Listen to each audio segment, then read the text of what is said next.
जय गुरु जी, शुक्राना गुरु जी। संगत जी, गुरु जी का अनंतम अंतम शुक्राना। इतने प्यारे दर्शन गुरु जी के आप कर रहे हो। गुरु जी की ब्लेसिंग्स है जो गुरु जी आपको इतनी प्यारे दर्शन दे रहे हैं। गुरु जी अपनी मौजूदगी में शिव पुराण के पाठ को करवा रहे हैं। संगत जी, हम माफ़ी चाहेंगे, ये शिव पुराण का पाठ ड्यू टू टेक्निकल इशू की वजह से अधूरा रह गया। आज से शिव पुराण का पाठ दोबारा से शुरू हो रहा है चैनल पर, तो आप सभी ज़रूर सुने और प्यारा सा कमेंट करके हाजिर जरूर लगाए। चैनल को सब्सक्राइब कर ले, बेल आइकन को प्रेस करें और हाँ, अपना शुक्राना सत्संग हमारे साथ शेयर करें, क्योंकि हमने नंबर डिस्क्रिप्शन पे दे रखा है। इसी नंबर पे अपना शुक्राना सत्संग हमारे साथ शेयर करें, ताकि गुरु जी की ब्लेसिंग्स आपको भी मिले, हमें भी मिले। क्योंकि गुरु जी कहते हैं सत्संग शेयर करने से सिर्फ एक संगत का कल्याण नहीं होता, बल्कि जो उसे सुनता है या जो उसे शेयर करता है, जो उसे सुनाता है, उन सब संगत का कल्याण होता है। तो जय गुरु जी, शुक्राना गुरु जी। चैनल को सब्सक्राइब कर लें और अपना शुक्राना सत्संग जरूर करें, बेल आइकन को प्रेस कर लें और आगे शेयर जरूर करें। और हाँ, शिव पुराण का पाठ सुनने के बाद हाजिरी जरूर लगाएं। जय गुरु जी, शुक्राना गुरु जी। जय गुरु जी, शुक्राना गुरु जी, अनंतम अनंतम शुक्राना गुरु जी। ओम नमः शिवाय, शिव जी सदा सहाय। ओम नमः शिवाय, गुरु जी सदा सहाय। जय गुरु जी, शुक्राना शुक्राना गुरु जी महाराज का। श्री श्री महापुराण रुद्र संहिता पार्वती खंड अथ त्रिंशो अध्याय 30वां अध्याय। पार्वती के पिता के घर में आने पर महामहोत्सव का होना, महादेव जी का नट्य रूप धारण कर वहां उपस्थित होना तथा अनेक लीलाएं दिखाना, शिव द्वारा पार्वती की याचना, किंतु माता पिता के द्वारा मना करने पर अंतर्ध्यान हो जाना। नारद उवाच, नारद जी बोले, विधेतात महाभाग्य धन्यस्तवं परमार्थ दृक् अद्वितीयं कथा श्रावी त्वद अनुग्रहतो मया गते हरे स्वशैले हि पार्वती सर्वमंगलः किं चकार गता कुत्र तन्मे वद महामते। हे विधे, हे तात, हे महाभाग, परमार्थ के ज्ञाता आप धन्य हैं। आपकी कृपा से मैंने यह अद्भुत कथा सुनी। जब शिवजी कैलाश चले गए तब सर्व मंगला पार्वती ने क्या किया और वे पुण्य कहाँ गई, हे महामते मुझसे कहिए। ब्रह्मोवाच, ब्रह्मा जी बोले, श्रुणु सुप्रीति तत्स्तात ये जातम तदंतरम हरे गते निज स्थाने तद वदामि शिवम स्मरण पार्वती अपि सखी युक्ताः रूपम कृत्वा तुसार्थकम जगाम स्वपितुगेहं महादेवती वादिनी पार्वत्यागमनं श्रुत्वा मेना च स हिमाचल दिव्यं यानं समरूहाय प्रहयो हर्षविध्वला पुरोहितस्य पौराश्च संख्याश्च वाप्निकेश संबंधिस्थान्यः च सर्वे ते च समायुः। भ्रातरः सकला जगमुनकनाक प्रमुखस्ततः जय शब्दं प्रभुवन्तो महाहर्ष समन्विता। ब्रह्मा जी कहते हैं, हे तात, हर के अपने स्थान चले जाने के बाद जो कुछ हुआ उसे प्रेम पूर्वक सुनो। मैं शिव जी का स्मरण कर उसे कह रहा हूँ। पार्वती अपना रूप सार्थक कर महादेव शब्द का उच्चारण करती हुई पिता के घर अपनी सखियों के साथ गई। पार्वती के आगमन का समाचार सुनते ही मैना तथा हिमालय दिव्य विमान पर चढ़कर हर्ष से विद्विल हो उनकी आगवानी के लिए चले।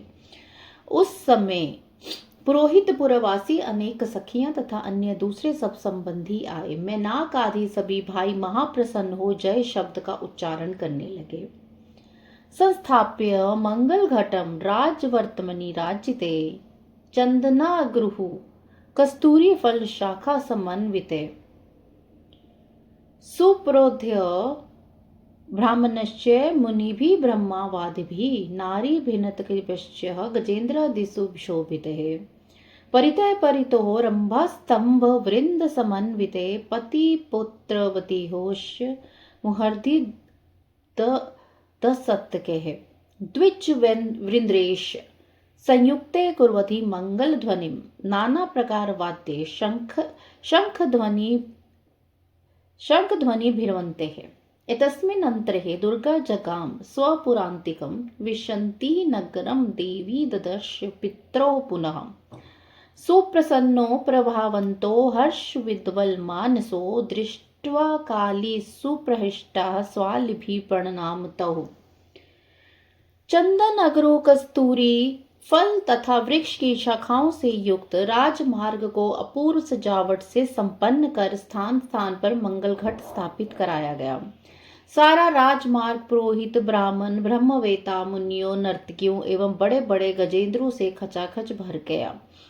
जगह जगह पर केले के खंभे लगाए गए और चारों ओर पति पुत्रवती स्त्रियां हाथ में दीपक लिए हुए खड़ी हो गई। ब्राह्मणों का समूह मंगल पाठ पूर्वक वेदों का उद्घोष कर रहा था। अनेक प्रकार के वाद्य तथा शंख की ध्वनि हो रही थी। इसी बीच दुर्गा देवी अपने नगर के समीप आई और प्रवेश करते ही उन्होंने सर्वप्रथम अपने माता पिता का पुण्य दर्शन किया। उन काली को देखकर माता पिता हर्ष से विद्विल हो प्रसन्नता से दौड़ पड़े। पुनः पार्वती ने भी उनको सखियों सहित उन्हें प्रणाम किया। तो संपूर्णाशिषम दत्त्वा चक्रतुस्ततो स्ववक्षसि हे वत्से त्वमेव मुचार्य मृदन्तो प्रेम विद्वल हो ततः स्वकीहा अप्सस्यः अन्य नार्यपि समुन्दा भ्रातृस्त्रियोऽपि सुप्रीत्या दृढलिङ्गमादधुः साधितं हि त्वया सम्यक् सुकार्यं कुलधारणं त्वत्सदाचरणे अपि पाविताः स्माखिला वयम् इति सर्वे सुप्रशस्य प्रणेमुस्तां प्रहर्षिता चन्दने सप्रणश्य समर्च्य शिवां मुदा। माता पिता ने आशीर्वाद देकर काली को अपनी गोद में ले लिया और हे वत्से इस प्रकार उच्चारण कर स्नेह से विद्विल हो रोने लगे। तदंतर इनके अपने सगे संबंधियों की स्त्रियों ने तथा अन्य भाई आदि की पत्नियों ने भी प्रीति पूर्वक पार्वती का दृढ़ आलिंगन किया और उन्होंने कहा, तुमने कुल को तारने का कार्य भली भांति संपन्न किया। तुम्हारे इस सदाचरण से हम सभी पवित्र हो गई। इस प्रकार गिरिजा की प्रशंसा कर सभी लोगों ने उन्हें प्रणाम किया और चंदन तथा उत्तम पुष्पों के द्वारा प्रसन्नता से उनका पूजन करने लगे। तस्मिन् वस्त्रे देवा विमानस्था मुदाम्बरे पुष्पवृष्टिं शुभां चक्रुनृत्वः तां तुष्टुः स्तवे तदा तां च रथे स्थाप्य सर्वे शोभान्विते वरे पुरः प्रवेशमासुः सर्वे विप्रात्यो मुदा अथ विप्रा पुरोदस्य शङ्खोनस्य स्त्रियः शिवां गृहं प्रवेशामः सुबुः मान पुरस्सरम् स्त्रियो निर्मच्छनं चक्र विप्राः यजुषुराशिषः हिमवान्मनेका माता मुमोदति मुनीश्वर सवाश्रम सफलं मेने कुपुत्र त्रिपुत्रिकः वरा हिमा वानरतं त्वां च संस्तुवन् साधु साध्यवती ब्राह्मणाभ्यश्च बन्धेभ्यो पर्वेतेन्द्रो धनं द्वधो मङ्गलं पाठयमास द्विजेभ्यो महोत्सवम् एवं स्वकन्याया वष्टो पित्रो भ्रातस्ततः जामश्च महाप्रीत्या समुषु प्रांगणे मुने ततः सा हिमवान् तात सुप्रष्टा प्रसन्नधि सम्मान्य सकलन प्रीत्य स्त्रान्तु गंगाम जगामह। उसी समय विमानों में बैठे हुए देवगण भी आकाश से फूलों की वर्षा करने लगे और पार्वती को नमस्कार करके स्तोत्रों से उनकी स्तुति करने लगे। इसके बाद ब्राह्मण आदि प्रसन्नता पूर्वक अनेक प्रकार की शोभा से सुसज्जित रथ में पार्वती को बिठाकर नगर में ले आए और ब्राह्मण पुरोहित स्त्रियां सखियों से बड़े प्रेम के साथ आदरपूर्वक उनको घर में प्रवेश कराया।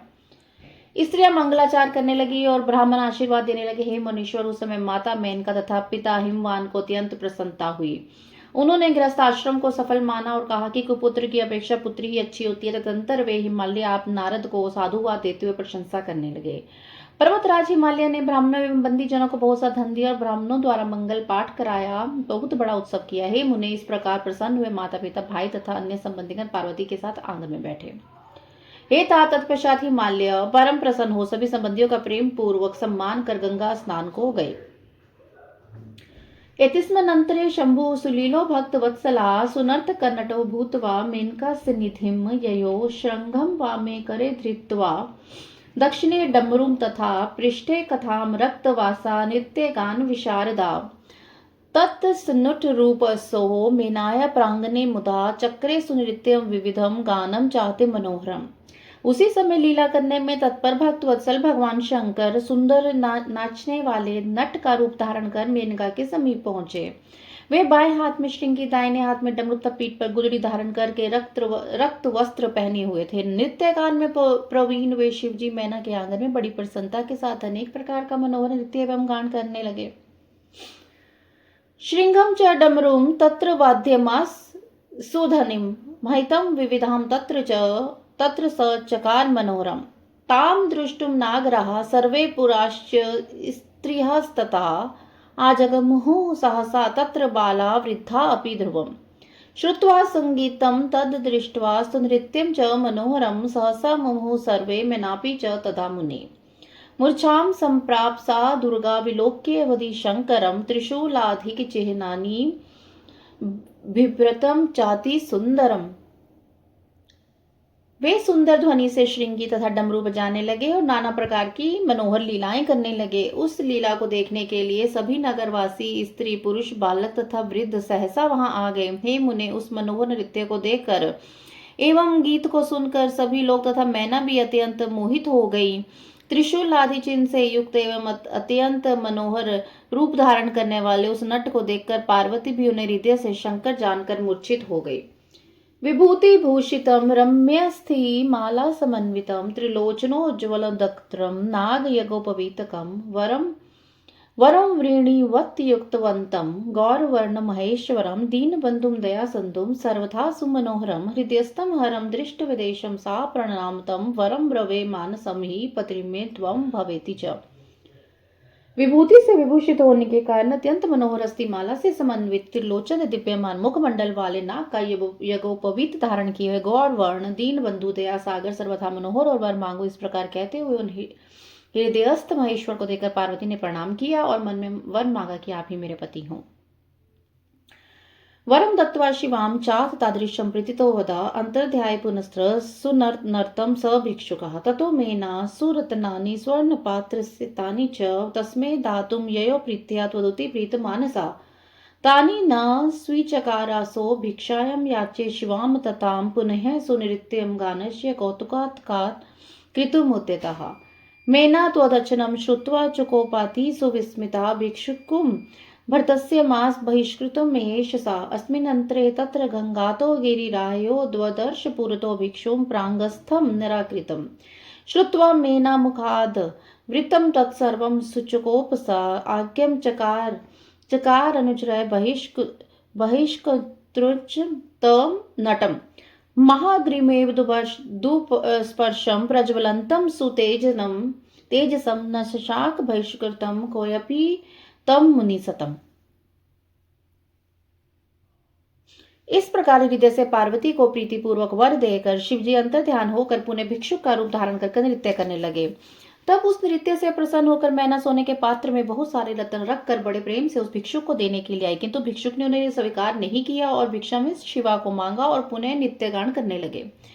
मैना भिक्षुक के वचन को सुनकर विस्मित होकर क्रोध से भर गई। वे भिक्षुक की भर्त्सना करने लगी और उन्होंने उसे बाहर निकालने की इच्छा की। उसी समय हिमालय भी गंगा जी से आ गए और उन्होंने नर की आकृति वाले भिक्षुक को आंगन में स्थित देखा। मैना द्वारा सभी बातों को जानकर हिमालय को बड़ा क्रोध आया। उन्होंने भिक्षुक को घर से बाहर निकालने के लिए अपने सेवकों को आज्ञा दी, किंतु हे मुनि सत्तम प्रलय अग्नि के समान जलते हुए तेज से अत्यंत उत्साह उस भिक्षुक को बाहर निकालने में कोई भी समर्थ नहीं हुआ। ततः स भिक्षुस्तात् नान्य लीला विशारदः दर्श्यमास शैलाय सौप्रभावन्मन्तकं शैलोद्दर्शतं तत्र विष्णुरूपधरं धृतं किरीटं कुंडलिनं पीतवस्त्रं चतुर्भुजम्।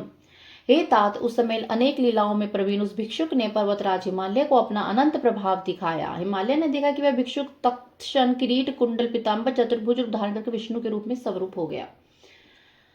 विष्णु पूजा के लिए उन्होंने जो जो पुष्पादि अर्पण किए थे वह सभी पूजा उपहार की सामग्री विष्णु रूपधारी भिक्षु के सिर एवं गले में पड़ी हुई उन्होंने देखी। ततो द्वदर्श जगतां श्रेष्ठाहारं स चतुर्मुखं रक्तवर्णं पठन्तं च श्रुति सुक्तं गिरीश्वरः ततः सूर्य स्वरूपं च जगचक्षु स्वरूपकं द्वदर्श गिरिराज स शनं कौतुक कारणं ततो द्वदर्श तं तात रुद्र रूपं महादूतं पार्वती सहितं रम्यं विसंतनं सुत तेजसम्। तत्पश्चात गिरिराज ने देखा कि उस भिक्षुक ने रक्तवर्ण होकर वेदों के सुक्त उच्चारण करते चतुर्भुज जगत सृष्टा ब्रह्मा का रूप धारण कर लिया है। पुनः गिरीश्वर ने एक क्षण बाद देखा कि वह जगत चक्षु सूर्य के रूप में परिवर्तित हो गया है। इसी प्रकार उन्होंने शन शन मेरू बदलकर कौतुक करते हुए उस भिक्षु को देखा है। तत्पश्चात हिमालय ने देखा कि वह भिक्षु का अद्भुत रूप धारण किए हुए रुद्र हो गया है, जो पार्वती सहित परम मनोहर अपने तेज से प्रकाशित हो रहा है। ततस्तेज स्वरूपम च निराकारम निरंजनम निरुपाधिम निरहम च महाअद्भुतम रूपकम एवं बहुनी रूपाणि तस्य तत्र द्वदर्श सा सुविस्मतो बभूवाशु परमानंद संयुतः अथासो भिक्षुवर्यो हि तस्मात्स्य सुतिकृतः भिक्षां याचे दुर्गां ता अनन्याज ग्रह किन्यच नास्विचकार शैलेन्द्रो मोहित शिव माया भिक्षु किंचिन जग्रहा तत्रैवांत धृते तथा तदा बभूव सुज्ञानम मैना शैलेशयोरिति आवाम शिवो वंचित्वा स्वस्थानं गतवान् प्रभु तयो विचिन्त्य तत्रैवं शिवे भक्ति भूतपुरा महामोक्षकरी दिव्या सर्वनंद प्रदायिनी।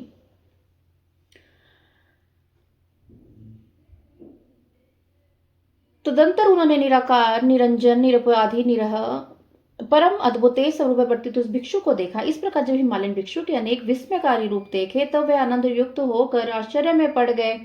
उसके बाद पुनः भिक्षुक रूपधारी उन सृष्टिकर्ता शिव जी ने हिमालय से दुर्गा की याचना की और कुछ नहीं मांगा, किंतु शिव माया से मोहित होने के कारण हिमालय ने उन्हें स्वीकार नहीं किया। भिक्षुक ने भी और कुछ ग्रहण नहीं किया और अंतर ध्यान हो गया। तब मैना और शैलराज को ज्ञान हुआ कि प्रभु शंकर जी हम दोनों को विचिंत कर अपने स्थान को चले गए। इस बात का विचार करके उन दोनों को दिव्य सर्वनंद प्रदायिनी तथा परम मोक्ष देने वाली परम भक्ति शिव जी में उत्पन्न हो गई। इति श्री शिव महापुराणे द्वितीयामृत संहितायां तृतीय पार्वती खंडे पार्वती ही प्रत्यागमन महोत्सव वर्णम नाम 300 इस प्रकार श्री शिव महापुराण के अंतर्गत द्वितीय संहिता के तृतीय पार्वती खंड में पार्वती प्रत्यागमन महोत्सव वर्णन नामक 30वां अध्याय पूरा हुआ। जय गुरु जी, शुक्राना गुरु जी। अध्याय 300 अध्याय 31वां अध्याय देवताओं के कहने पर शिव का ब्राह्मण वेश में हिमालय के यहाँ जाना और शिव की निंदा करना। ब्रह्मोवाच ब्रह्मा जी बोलते हैं तयो भक्तिम शिवे ज्ञात्वा परम्य विचारणम सर्वे शक्राध्यो देवाशी चिंतरथी नारद। हे नारद, इस प्रकार मैना और शैलराज की शिव में अन्य भक्ति को देखकर इंद्र आदि सभी देवताओं ने विचार किया। देवा उच्चु देवता बोलते हैं एकांत भक्ति है शैलश्च कन्याहम तस्मे प्रदास्यति ध्रुवम निर्वाणताम सद्य स प्राप्स्यति च भारते अनंतरात्नाधारश्च पृथ्वीं त्यक्त्वा प्रयास्यति रतन गर्भाभिता भूमि मिथ्ये भविता ध्रुवम स्थावरत्वं परित्यज्य दिव्य रूपं विधाय स कन्यां शूलभृते दत्त्वा शिवलोकं गमिष्यति महादेवस्य सारूप्यं लपस्यते नात्र संशयः तत्र भुक्त्वा वरान् भोगास्ततो मोक्षं वापस्यति। देवता कहते हैं यदि हिमालय शिव जी में अन्य भक्ति पूर्वक शंकर को अपनी कन्या देंगे तो भारत में अवश्य ही निर्वाण पद को प्राप्त कर लेंगे। यदि इन अनंत रत्नों से पूर्ण वे हिमालय वसुंधरा को त्याग कर चले जाएंगे तो निश्चय ही उस पृथ्वी का रतन गर्भा यह नाम व्यर्थ हो जाएगा। इस स्थावर रूप को छोड़कर दिव्य रूप धारण कर और अपनी कन्या शूलधारी शंकर को देखकर वे अवश्य ही शिवलोक चले जाएंगे। उन्हें शिवलोक में सारूप्य मुक्ति प्राप्त होगी, इसमें संशय नहीं है। वहां अनेक प्रकार के श्रेष्ठ भोगों को भोग कर वे मुक्त हो जाएंगे। ब्रह्मोवाच ब्रह्मा जी कहते हैं इत्यलोच्य सुरा सर्वे कृत्वा च मंत्रम मिथ प्रथाप्यतो मचस्थम गुरुम तत्र सुविस्मितः। यह कहकर वे सभी देवता इस बात का विचार कर विस्मित हो परस्पर मंत्रणा करके बृहस्पति को हिमालय के पास भेजने की इच्छा करने लगे। ततः शक्राद्यो देवा सर्वे गुरु निकेतनम जगमु प्रीत्या सविन्य नारद स्वार्थ साधका। हे नारद, तब इंद्रादि सभी देवता स्वार्थ साधना की इच्छा से विनम्र होकर प्रीतिपूर्वक बृहस्पति के घर गए। गत्वा तत्र गुरुम नत्वा सर्वे देवा सवा सवा चक्र निवेदन तस्मै गुरुवे वृत्त मदरात। वे देवता वहां जाकर बृहस्पति को प्रणाम करके आदर पूर्वक उन गुरु से सारा वृतांत कहने लगे। देव उच्च देवता बोलते हैं गुरु हिमालय गृहिम गच्छास्मत्कार्य सिद्धे तत्र गत्वा प्रतिनेन गुरु निंदाम च शूलिनः। देवता कहते हैं हे गुरु, आप हम लोगों की कार्य सिद्धि के लिए हिमालय के पास जाइए और वहां जाकर पतन पूर्वक शिव की निंदा कीजिए। पिनाकिना विना दुर्गा वरम नान्य वरिष्यति अनिश्चय सुताम दत्वा फलम तूर्णम लभिष्यति कालेन वधुना शैल इदानीं भुवि तिष्ठतु अनेक रत्नाधारम तम स्थाप्य त्वं शितो गुरुः। पार्वती शिव जी के अतिरिक्त किसी अन्य का वरण नहीं करेगी और वे हिमालय बिना इच्छा के ही अपनी कन्या पार्वती का विवाह शिव जी के साथ करेंगे और शीघ्र ही इसका फल प्राप्त कर लेंगे। हे गुरु, हम लोग की इच्छा है कि हिमालय अभी पृथ्वी पर निवास करे, अतः आप अनेक रत्नों को धारण करने वाले उन हिमालय को पृथ्वी पर स्थापित कीजिए। ब्रह्मोवाच, ब्रह्मा जी बोलते हैं, इति देववाचः श्रुत्वा प्रददो कर्णियोः करम न स्विचकार स गुरु स्मरणं शिवेति च। अथ स्मृत्वा महादेवं बृहस्पतिरुदारधि उवाच देव वर्यश्च धिक्कृत्वा च पुनः पुनः। देवगणों की यह बात सुनकर बृहस्पति ने अपने कानों पर हाथ रख लिया और शिव जी का नाम स्मरण करते हुए उन्होंने इस बात को स्वीकार नहीं किया। उदार बुद्धि वाले बृहस्पति महादेव जी का स्मरण करके श्रेष्ठ देवताओं को बार बार धिक्कारते हुए कहने लगे। बृहस्पति जी बोलते हैं, सर्वे देवा स्वार्थ परार्थ ध्वंसकारकाः कृत्वा शंकर निंदा ही यस्यामि नरकम ध्रुवम् कस्मिन्मध्ये च युष्माकं गच्छेन छलान्तिकं सुरा सम्पाद्य स्वभावमितं शैलेन्द्रं प्रतिबोध्य च। अनिच्छाय सुतां दत्त्वा सुखं तिष्ठु भारते तस्मै भक्त्या सुतां दत्त्वा मोक्षं प्राप्स्यति निश्चितम्। पश्चात् सप्तर्षयः सर्वे बोधयिष्यन्ति पर्वतं पिनाकिना विना दुर्गः वरं नान्ये विरास्यति अथवा गच्छत सुरा ब्रह्मलोकं सवा वृत्तं कथयत स्वं तत्स्वा कार्यं करिष्यति। ब्रह्मोवाच, तश्रुत्वा ते समलोच्यः जगमं सवां सुराः सर्वे निवेद्यांच कुनित्वा तदत्मदरात्। देवानां तदच श्रुत्वा शिवनिन्दाकरं तथा वेदवक्ता विलाप्यहं तान् वोचं सुरान् मुने। ब्रह्मोवाच, नाहं कर्तुं शमो वत्सा शिवनिन्दां सुदासहं सम्पद्धि नाशरूपां च विपदां बीजरूपिणां। सुरा गच्छत कैलासं सन्तोष्यत शङ्करं प्रस्थाप्यत ततः शीघ्रं हिमालय गृहं प्रति। स गच्छेदुपेश शैलाश आत्मनिन्दं करोतु व परमनिन्दा विनाशय स्वनिन्दा यशसे मतः। ब्रह्मोवाच, श्रुत्वेति मदचो देवा मां प्रणम्य मुदचत कैलासं प्रह्युः शीघ्रं शैलानम् अधिपं गिरिणं। तत्र गत्वा शिवं दृष्ट्वा प्रणम्य नतमस्तकाः सुकृतिञ्जलाः सर्वे तुष्टवस्तुं सुराहरं। देव ऊचुः, देव महादेव करुणाकर शंकर वयं त्वां शरणापन्नाः कृपां कुरु नमस्तुते। त्वं भक्तवत्सला स्वामिन् भक्तकार्यकरा सदा दीनोद्धारं कृपा सिन्धु भक्तापाधि विमोचकः। ब्रह्मोवाच,